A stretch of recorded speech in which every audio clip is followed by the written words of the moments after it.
ടെസ്ബിയുടെ എല്ലാ പ്രിയപ്പെട്ട പ്രേക്ഷകർക്കും നമസ്കാരം. റേഡിയോ ടെസ്ബി അറിവിനൊപ്പം കൂട്ടും കൂടാം.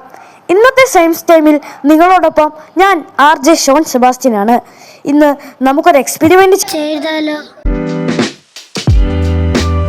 വെള്ളം ഘനീഭവിച്ച് ഐസാകുമ്പോഴും വെളിച്ചെണ്ണ തണുത്തുറയുമ്പോഴും അവയുടെ അളവിന് എന്തെങ്കിലും മാറ്റമുണ്ടാകുമോ?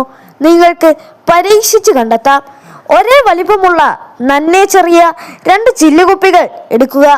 ഒന്നിൽ നിറയെ വെള്ളവും മറ്റേതിൽ നിറയെ വെളിച്ചെണ്ണയും എടുത്ത് അടപ്പ് മുറുക്കി അടയ്ക്കുക.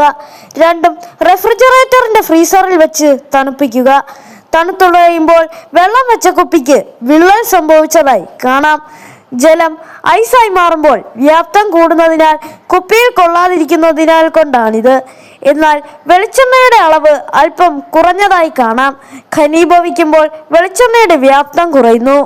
ഇന്നത്തെ സയൻസ് ടൈം ഇവിടെ അവസാനിക്കുന്നു. RJ Shawn signing off from radio ടെസ്ബി. അറിവിനൊപ്പം കൂട്ടും കൂടാ.